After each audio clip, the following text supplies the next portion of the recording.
Nerdrotic 2023. My name is Chris Gore from Film Threads. We have a jam-packed panel. It's so jam-packed, no one saved me a seat. But that's okay. I don't need it. I prefer to stand on my feet for this topic, which is near and dear to our hearts. This is why 99% of movies today are garbage. If you're here for that panel, you're in the right place. And optimistically, that means there's at least 1% of movies that are not garbage. So, as we get into the topic, let's introduce our amazing panel. I'm actually going to allow them to introduce themselves and plug their channels and socials at the top because we'll launch right into the topic. Let's start out here with Danika. Hi, I am known as Comic Book Girl 19 on YouTube. I've been making YouTube videos for over a decade now. You can find me Comic Book Girl 19 on YouTube. And I'm also on Instagram and Twitter, Danika, DANIKAXIX. And I am directing a documentary film about Akira. Awesome. Yeah. I'm Alan Ning. I'm the editor-in-chief of Film Threads. We do independent films. I'm also the co-host of the Film Thread YouTube channel. We'll hit that like button. And I told a great joke about hitting 100,000 subscribers yesterday. I can't tell it today. 169. Yeah. We're going for 169,000 subscribers. So, subscribe. Cool. Thanks. Cheers for Alan. Eat the merciless. All right. I'm Mixer Girl. I do gaming and YouTube content. I'm also the producer of Nerdrotic channel and Inga Merciless' daughter. A strange dog. Yes. All right. Hey, how's it going, guys? Dante from Verbal Riot. I'm also contributing part of Film Thread, and yeah, that's it. Cool.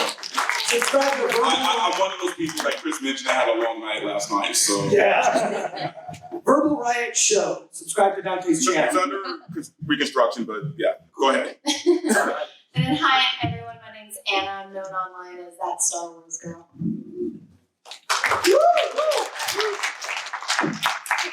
Hi everybody. Gary from Nerdrotic, glad to be here. Yeah! Hi everybody. Paulie, Latino Slant. So excited to be here. It's gonna be a great panel. Oh, social plug. I'll have a free bookmarker for you guys afterwards. I have something to give everyone in this house. All right? We do a little merch gift exchange alcohol after the panel, but we have so much to discuss. A lot of people here whose opinions I'm dying to hear from. Let's start off with Paulie and we'll work our way back this direction. And we're going to talk, I want you to answer the question that the panel asks. The panel was inspired by a YouTube video that I did for another channel, which I also recommend, called Film Courage. And on Film Courage, I did a video called, I basically just sort of common sense laid out why 99% of movies today are garbage. The video is now 4 million views. I wish it was on my channel. It's not. Yeah. I love the guys from Film Courage. I love the people from Film Courage do a great job. Subscribe to them. But I want to ask this question, the sort of, what's the thumbnail view of that? Give me your interpretation of that. I mean, I know that like any individual, any of us here could probably talk for a couple hours just on that question, but just give me the quick summary of your thoughts, because everyone here is coming at it from a different point of view. I just want to hear it from the top, starting with you, Paulie. Let's go. Yeah, so you just saw my 2 videos this morning. And Yeah. you know, from a Latino perspective, even when we're presented, it's crap. Because it's been decades and decades of racist stereotypes. And now it's a Latinx trope where it's completely ridiculous. Neymar is one of them that I want no part of. And in what I was talking about is like, you know what? I don't want to be represented like that because it's 99% garbage. It's absolutely there. And I don't want anything to do with it. What I want is to celebrate, spotlight, and uplift independent films. And we're seeing a lot of them this year, American Homeboy, Millennium Bugs, that they throw away the trauma trope, of being Latino, and they're just people with crazy, great stories. That's what I want. And those are so rare that they're coming up.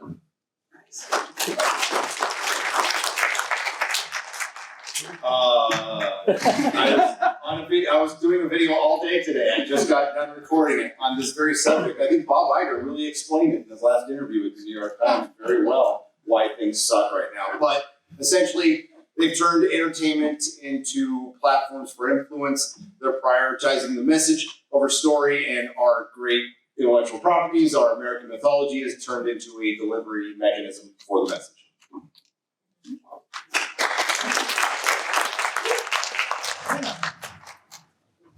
99.9% of movies today suck because the people making them are retarded. And they care more about quantity and not quality. Could you elaborate on that a little bit? You had said something on another panel yesterday I thought was really excellent. Elaborate on why they're retarded? I These don't are know, the don't get me January wrong. So there's this meme that I talked about on yesterday's panel, which is name 10 books. And I didn't realize why that was a meme until I watched where it originated from. It was some kid, and you know it? I love him, Bill Clinton. Well, yeah, it's basically the people that are in charge of, franchises or movies. They can't name 10 books because they've never read 10 books that are outside of Harry Potter and Game of Thrones. They can't even name the books that are in those series. So I think that that's a really, really big problem when you're a person with absolutely no life experience, no knowledge, and you want to go and write a movie that you know nothing about. Like, let's take over Star Wars, and you don't know anything about Star Wars or how the Force works. That's a huge problem right off the bat. And then with Marvel, where it's like you want to pump out a movie, there's no quality behind it. It's just quantity, just consume, So that's my elaboration on why they're retarded. I follow that. Yeah, I think mainly they suck because they're making movies for committees and not for people anymore. If I were to use one word to describe it or define it, it'd be soulless. These movies are soulless. It's almost like they're written by AI, and you almost can't convince me that they're not at this point, because it doesn't seem like they understand people anymore. And we talked about movies like Aliens and Terminator, and at the end of all those. At the end of all of those movies, there was a human element to all of those stories that we bonded with, right? We don't bond with movies anymore. We watch content and then we move on to something else. And the studios have adapted this, and now they're doing the same thing. Except they're expecting us to pay fucking. I'm sorry. I said I wasn't gonna curse. I said it. But they're expecting us to pay $20 to support this, right? Just support garbage. And yeah, that's what we are. With a Norman perspective, why 99% of movies suck today is basically storyline for me. It's either boring or it feels like I'm being lectured at, and no one wants to go and watch a movie and feel like they're in a class. I'll just say it simply here. Hollywood does not love you. They don't write stories for you. They don't make movies for you. And in fact, they blame you for not going to the theaters and not watching their movies. So in a sense, it's our fault because we don't support the crap that they want to do. So let's just make it clear. It's our fault. It's our fault.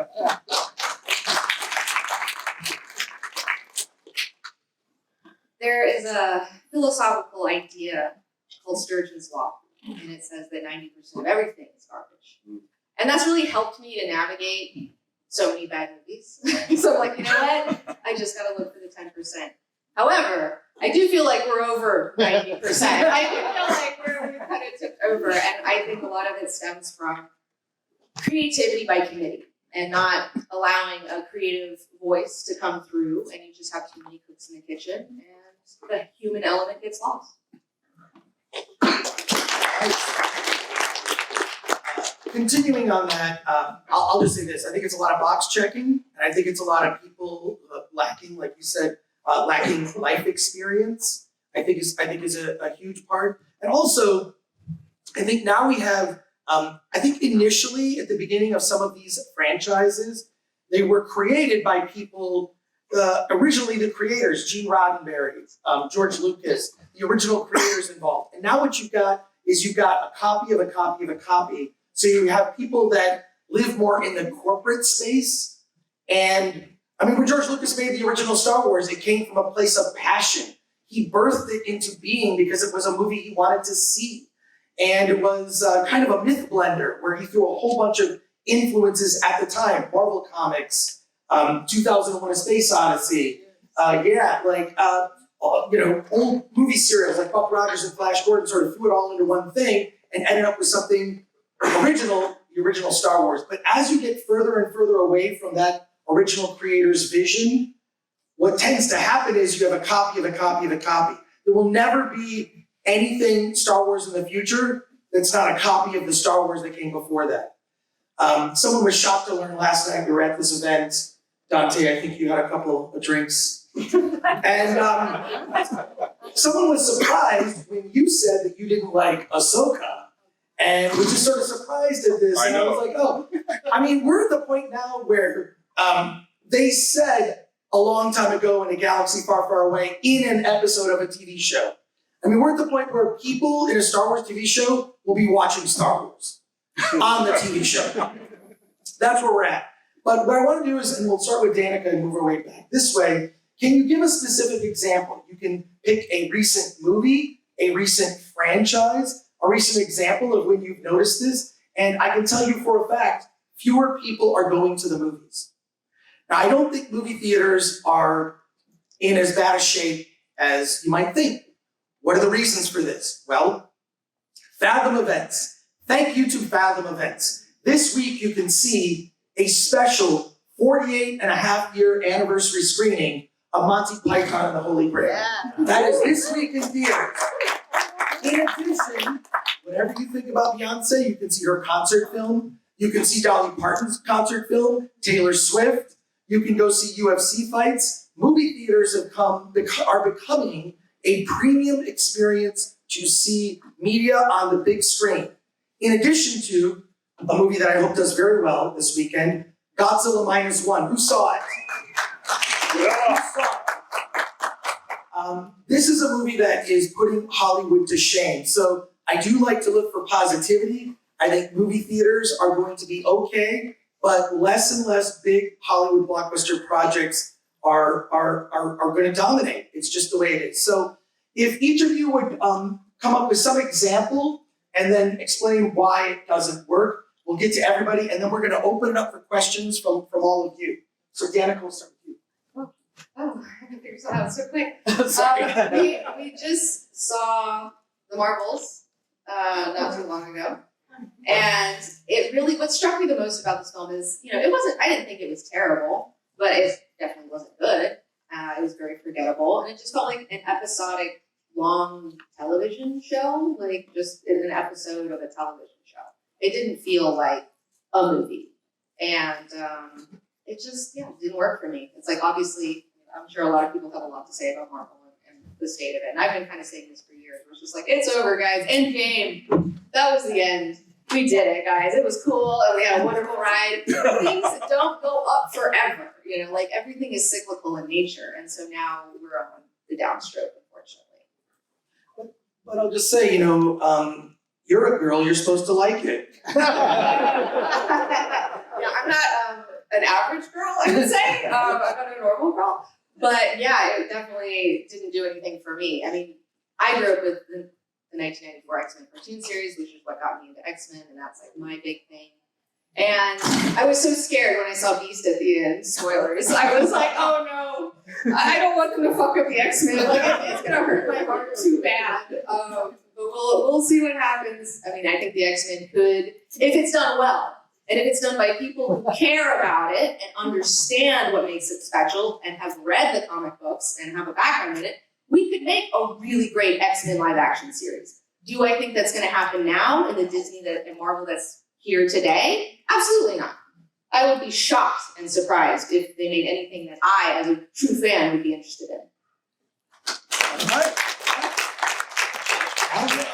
I'll speak to the time in which basically physical media died or began dying. Because when DVDs became no longer relevant, you lost that $30 million budget movie. And And that right there was the vacuum that was created, because it was at that point that the studios, they either had to make a $10 million movie or a $100 million movie. And those $100 million movies were basically derived from IP. So there were remakes, sequels, or books that were popular, such as Hunger Games and the whole YA world. But that's when I started noticing it, because I'll say probably I first noticed it when Dukes of Hazzard movie came out. Because it was that attempt of let's go back to all the things we loved as children and teens growing up, and let's just remake it. And we just slapped the name on it, put characters that look, and now put characters that don't look like those original characters. So they're just telling us stories that had nothing to do with the original, but just has the name on it. And so, I think that was where this whole problem started, because at the $30 million level, you could tell original stories. You could take a few risks. You can suffer through a bad movie, but now it's like it's got to be a remake, and we've got to change it, got to make it up to date, and that's where the problem's coming in. Please clap. So what I'm watching right now, I'm on New Who season 3, and it is absolutely fantastic. And with the 60th special, I've seen a little couple clips here and there, and it makes me so sad to see where it's going to eventually end up, because it just seems like it's all about the message. You have these great stories with great characters. You fall in love with these episodic characters. You wouldn't think the girl in the fireplace, you cry about this episode because she's so amazing. And then you see things like what's that little cute creature? The meep? Oh, the meep. The meep? The meep? And Rose? Please, Do I even need to say anything? No, it's bad. So, yeah. It's such a hate it. All right. Dante. Yeah, I think, look, the problem with any franchise is basically the longer it goes on, the worse it's going to get, right? I mean, name a franchise where every sequel was better than the one before it. Naruto. American. Let's do it that way. Look at Terminator, look at Aliens, look at all these movies. The longer they went on, the worse those movies got, right? I think the problem now, though, is at least when it comes to franchises, is now they're expecting us to watch everything related to these franchises. Meaning, if you don't watch the TV series, then you have no idea what's going on with the movies, right? Biggest example of that for me was Multiverse of Madness. I hated that movie. I hated it with a passion, and I felt like if you never watched WandaVision, you would have no idea what the fuck was going on. My daughter is sitting right next to you. But you have no idea what was going on in that movie if you didn't watch the show. Same thing with Ahsoka, right? I mean, and I had to bring that up because if you didn't watch Rebels or Clone Wars, why would you care about Ahsoka as a show?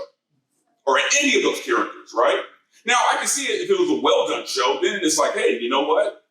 I'm curious. Now I'll go back and watch Clone Wars or Rebels, right? The same way I did with One Piece, because I knew nothing about One Piece, but I loved that show so much, it made me want to go watch the anime after that. Because it was well done. But they're not doing these movies and these shows well done, so what's my motivation? Why do I care about Ahsoka or Sabine or any of these characters? Funny enough, the most intriguing character in the show, they did nothing with. And that was Ray Stevens' character. He was literally the only interesting character in that show. And he just wandered off the show by the end of it. So anyway, that's my issue with most franchises now, and just properties now, is that these studios expect you to watch other mediums to know what's going on in the movies or the shows that you're watching.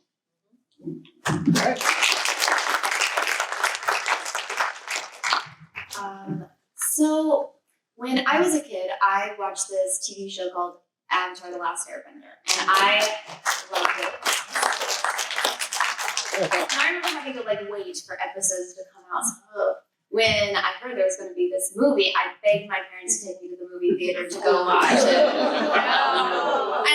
And I didn't know who the hell M. Night Shyamalan was, and I learned very quickly how much I hated him. And so the trail started all the way back then before anything happened to Star Wars, in my opinion.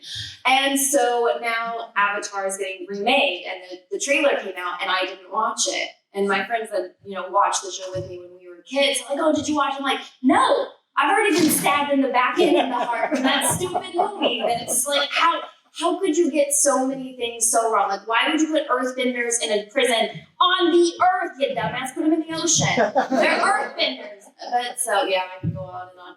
But it's that you want this property because it's popular. You don't want to make something new. So when the new Joker came out, and it had, low budget, and it made over $1 billion. That was somebody going from comedy to drama because he can't do comedy anymore. I don't blame him for that. But you have somebody intelligent making a franchise and telling a story. And that's what he just told a guy that had a bad day and descended into madness. Every single person in here can relate to having a bad day, right? And so the people, it just sucks because I'm like, why wouldn't you care about telling these stories that can relate to so many people? And yet you might have the benefit of it being a very popular comic book character or Star Wars character, Star Trek character, Doctor Who, someone that everybody knows and already has that fan base built in. But instead they're wasting that opportunity because they just want money. Just put it out quick. They're going to like it because they'll buy anything from this franchise. And I think that that's one of the biggest, if not the biggest problem. Nerdrotic, we want to hear what you have to say on this. I gotta keep this brief. Go for it, man.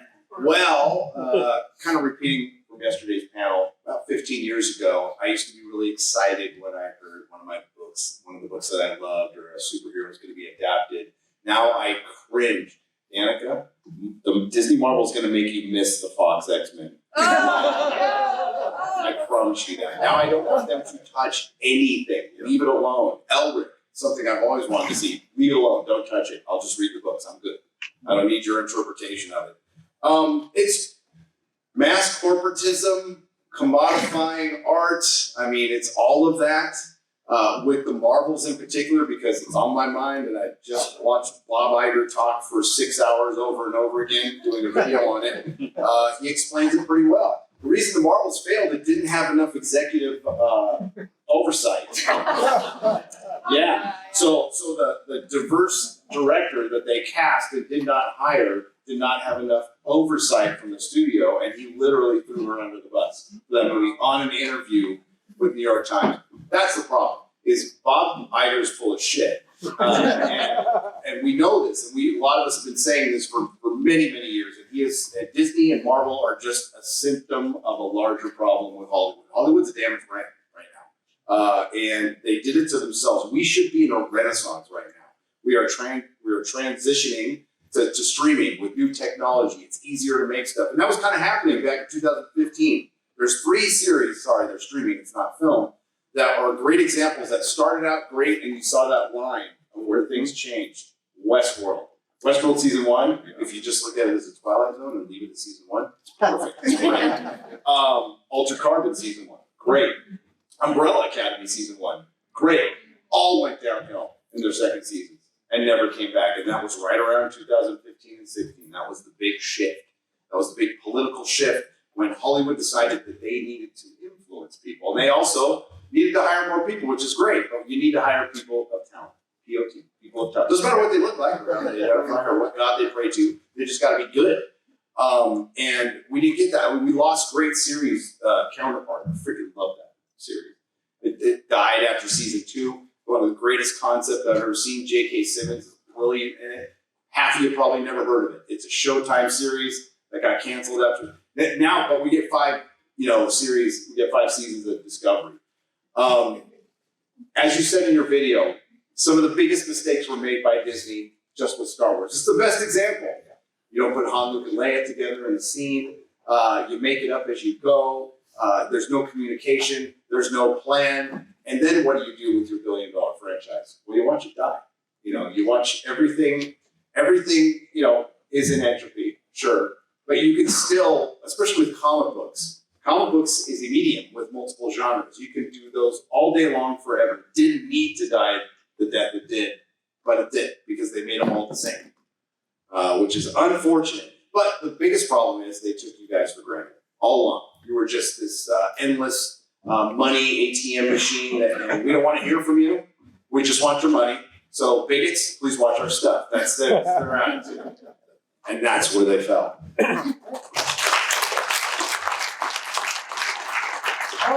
Yeah, I wanted, Gary, you posted something today on Twitter in regards to the Godzilla -1 director wanting to direct a Star Wars movie.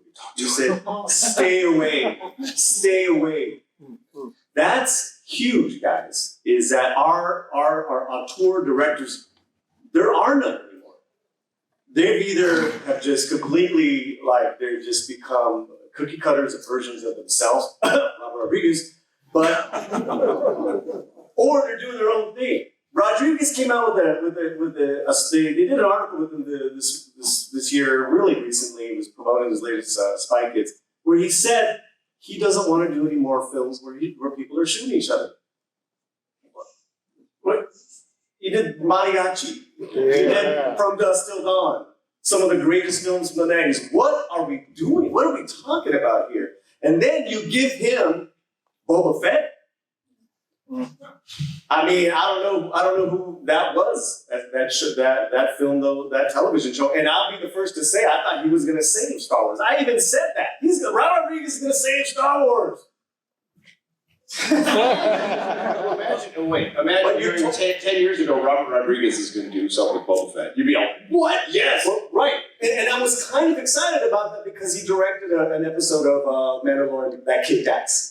And what I heard, he kind of saved it. He didn't have really much of a script. I'm like, yes, that was great. We got something. But you're absolutely right. After 2015, you just solely, not just in the television shows and the films, but the directors themselves. And that's where you've seen, guys, directors that refuse to do these films. They're running away.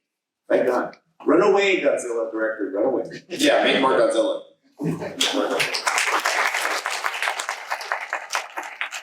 But on that note, Godzilla -1 is a real positive, right? I mean, that movie, for everyone who saw it, fantastic film. It's a Japanese melodrama with Godzilla as a force of nature. There's also, last year, I know I was screaming about it, but I'll say it one last time, RRR, one of the best films from last year. Yeah! Chris, I'm going to make Godzilla -1 my RR. Talk about it all the time, every day. Love it. Well, let's talk about it. Come on, let's talk about it. But I want to hear from you. So we've got about 25 minutes left. Hey, come on up here. Come on up here. And we're going to get questions from all of you. Come up here. What are you doing here? You gotta love this shirt. Logan's Run fan here. All right, line up here. We're going to get your questions, and it's going to be Q&A for the rest of the panel. All right, here we go. And you have this written down. This is amazing. I'm going to go real fast. I got a couple things. Some might be repetitive, but some of the problems I see. Like an ecosystem, when you have a bunch of seals and sea lions on the beach, what do you need to keep it in check? Great white sharks. Right now, I see a lot of these big tempo movies that seals and sea lions. You need more great white sharks to balance out the film ecosystem, the mid-budget films, the indie films, okay?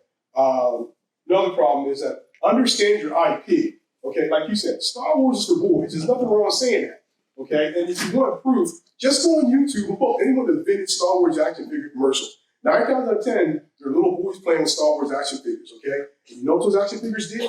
Made a grip load of money for George Lucas. Okay. I would just add one thing. I would say Star Wars may be primarily for boys, and girls can also love it. Barbie is primarily for girls, and boys can also love Barbie. There's nothing wrong with that. Just throw that in. I was going to get to the Barbie point. Okay, sorry. I just don't get it because, this summer, I'm not denying Barbie made all the money, and if anyone had anything negative to say about it, the first thing was, it wasn't for you, it was for girls. So why is it's okay for one gender, but not okay for the other gender? Just something to think about. Also, too, we need more experienced directors, especially in phase 4.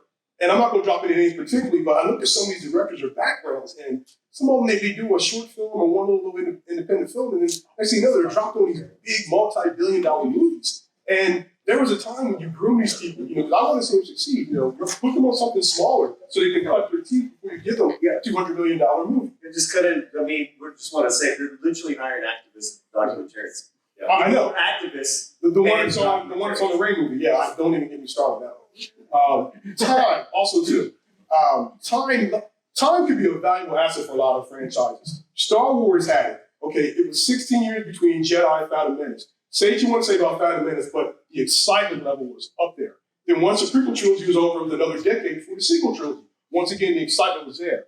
Then all of a sudden now it's like they're pumping one up every 6 months. And now Star Wars is not unique anymore because they lost one of the most valuable assets, which is time. So, and also too, these studios, like Dave Cohn was saying that, we need to walk away from these franchises. I agree, I've been saying that for years. But I think the studios need to do it too. It's like, know when to say when. Okay, know when the story's over. Don't be afraid to walk away for a couple years. Give your team time to like come up with a new, fresh idea. Let them walk away and do other stuff. Perfect example. When this was going back years ago, I'll be real quick. When Next Generation was on TV, great series. But once the series over, they jumped into Generations, the movie. It was terrible. And to me, the Next Generation films are never as good as the original crew because I feel like they should have let Patrick Stewart and go do other stuff. Come back 4 or 5 years later, the excitement would have been built up for the first Next Generation movie. I love you, brother. I love you, brother. You should make a video. First of all, Right now. how long have you been coming to my panels over the years? 15, 20 years. I give it a big round of applause. You're very, you always have these great conversations. Do it. Yeah, you inspire him to do his own channel. Passion there. You can do it. Yeah. You can do it.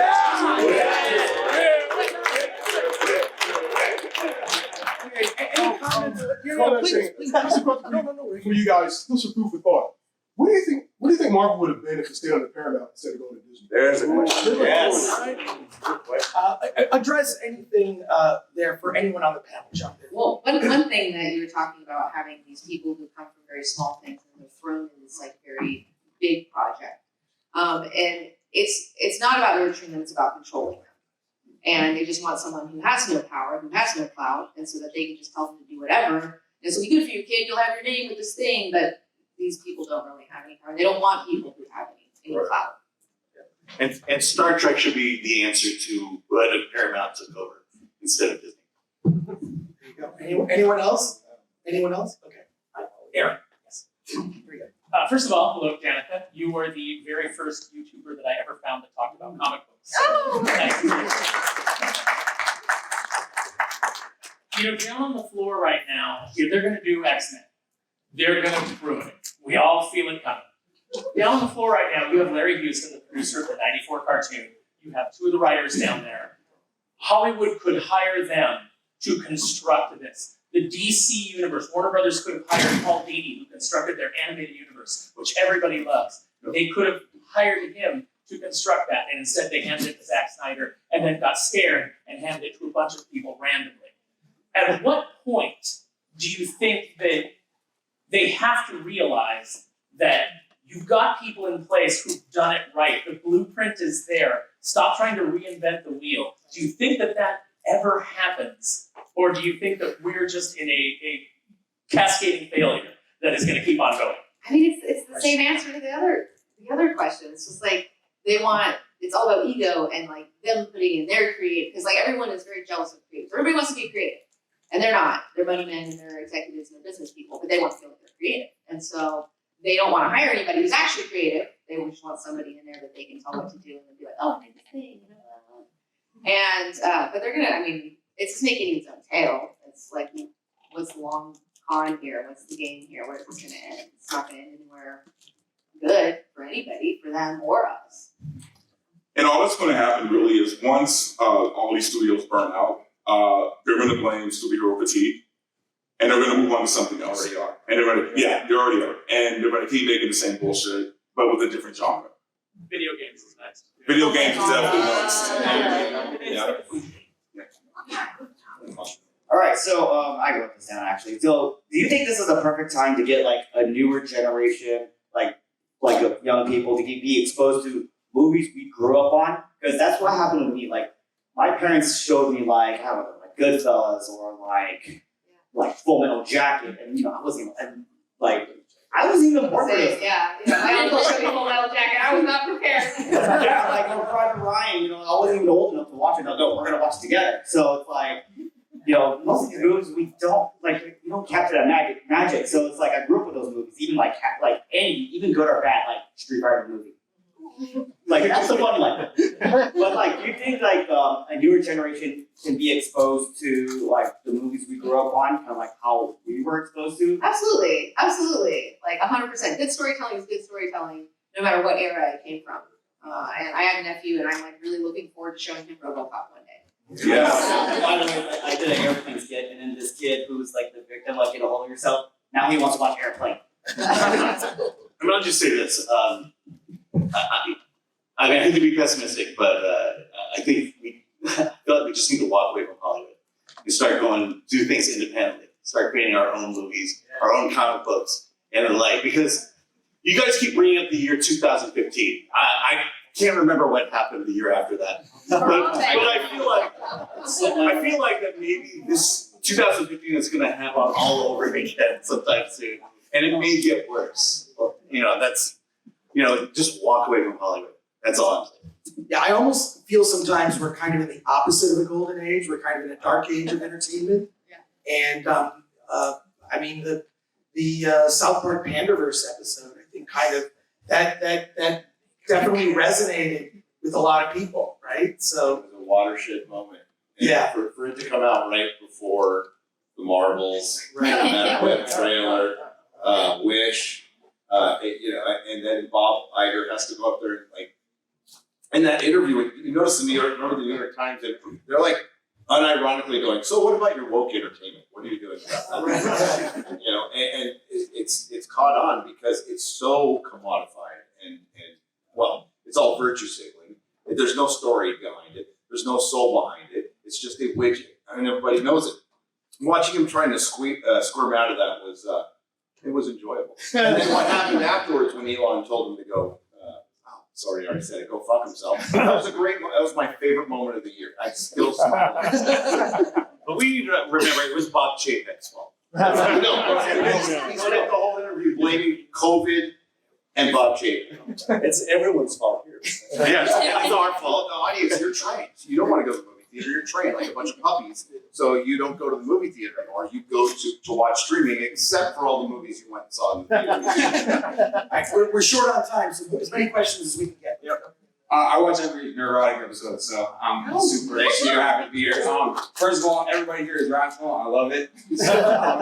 I actually get on my good friend's movie podcast all the time. He has one that's quite successful, not successful with y'all, but I have a really hard time sometimes getting past that point of talking to someone who's more of like a casual viewer, and I feel like I'm in a twilight zone because they're telling me that it's fine, I like this and I like that, and I'm like, are you not seeing what I'm seeing? I feel like I'm losing my mind. It's an NPC. Yeah, literally. I'm like, and it's the majority of people I talk to, and even being here, I feel like is a big like eye opener to me. How many people are just like consuming the content and loving it? Like I can't tell you how many Mandalorian outfits and Boba Fett outfits I've seen, and I'm like, is this from the most recent content? Because I don't know what I'm watching, right? So how do you get past how do you feel like you can talk to people in that sense?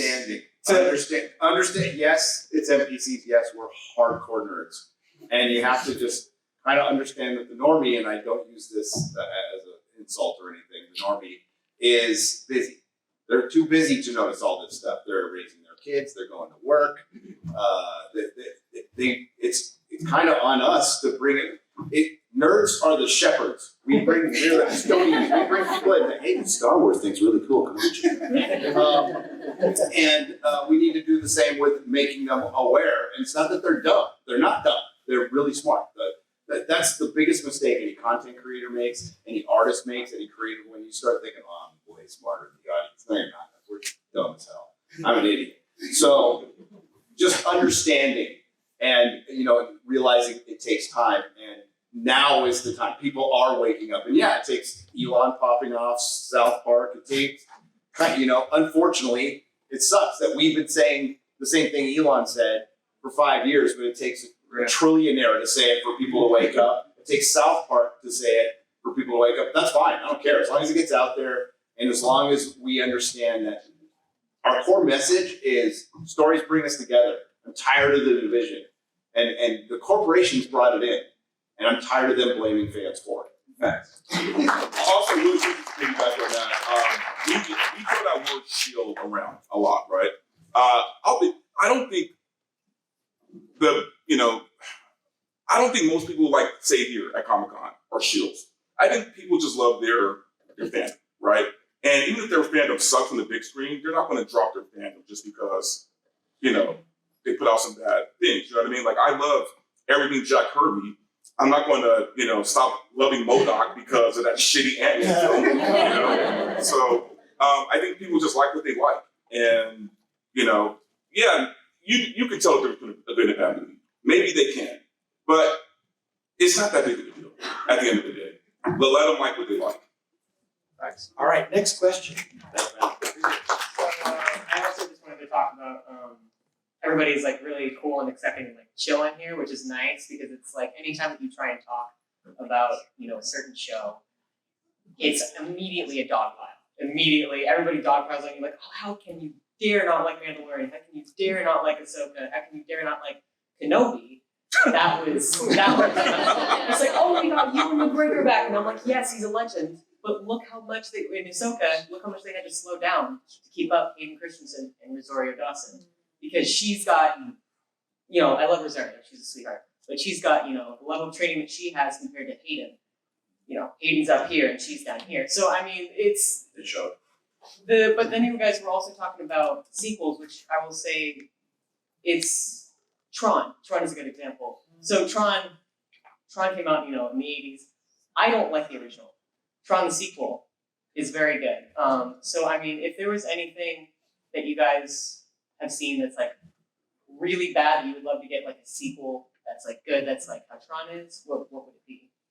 I like Ultron, by the way. Legacy was awesome. Oh yeah. One of the best soundtracks ever. Oh, Yeah. I know, I listened to it on repeat. John So if there- Carter, yeah. dude. John Carter was John Carter. It's a tragedy what happened to that movie.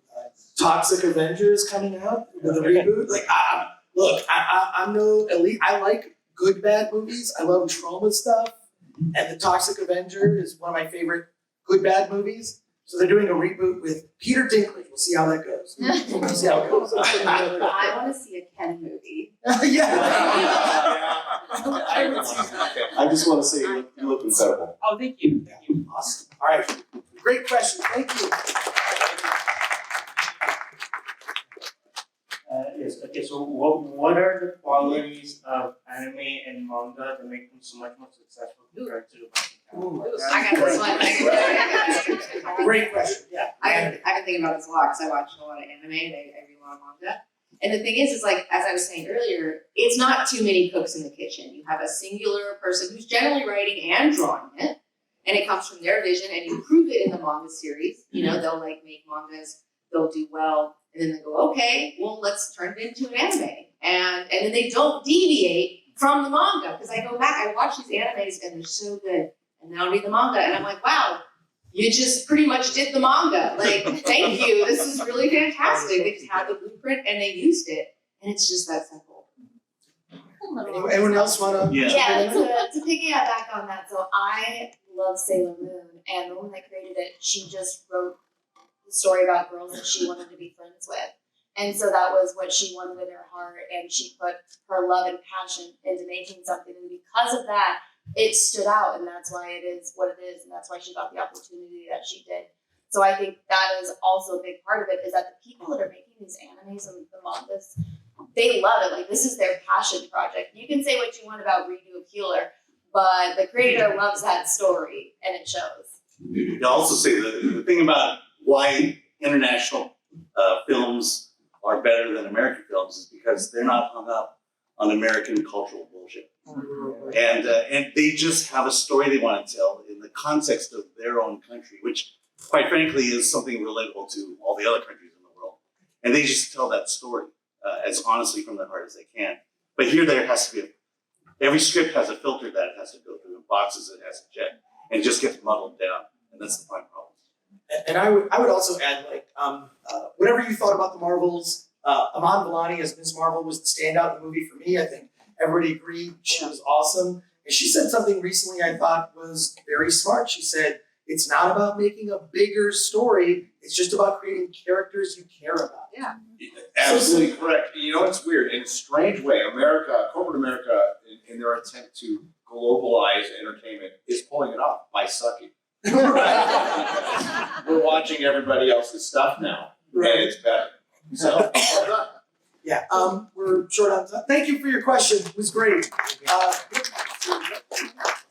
Hello. So I wanted to say, because like my whole life, just like my dad, who's on the image right now, he's shown me so many movies, like older movies, like The Godfather, which I just won an award for Paramount Pictures. So yeah.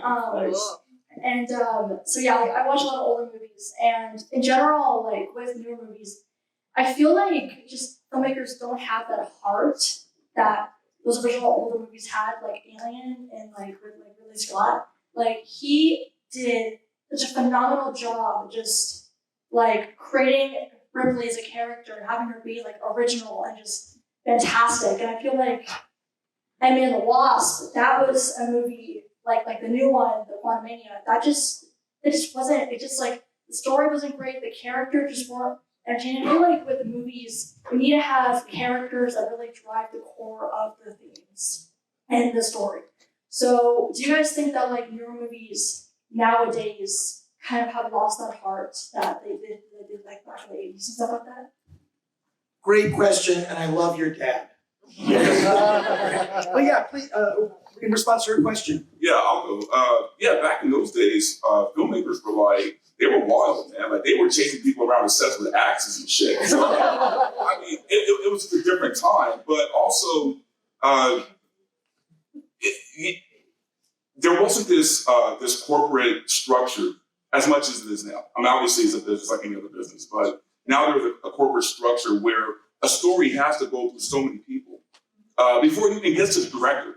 And then, like Danika keeps saying it, and she's right, those directors have no vision at all. They're just there to be drones. They're worker bees. They don't have a vision. So that's the difference between, Scott or Carpenter or any other great director from those days compared to the directors now. Like, I don't even know most of the directors these days. I can't name 5. No, and we knew like editors' names. Yeah. For stuff. We knew all the way down. We were just watching Poltergeist, and great movie, by the way. And I was amazed how short the credits were at the end. I forgot. And I saw that movie on my 6th grade graduation. My mom took me and all my little friends to see Poltergeist. It was PG. It was fine.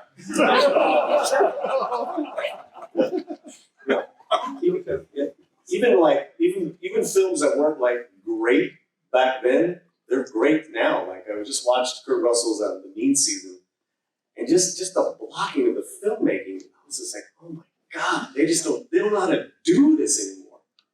They don't know how to do that, and it's not that complicated, right? You just let the characters talk because you actually had an incredible writer, bringing these characters to life. So yeah. I mean, I'll just say this: the great movies, the movies that we love. We bring it up all the time: the hero's journey, character arcs. The whole idea was that whoever the hero of the story was, we could put ourselves in their shoes, and we walk along that journey. And their growth and progression as a human being, it's inspired us to want to grow and be that person ourselves, and that's missing today. Wish. Asha never changed throughout the entire film. She just became an activist. Sorry, Paulie, but Blue Beetle. He did not change as a person other than getting superpowers.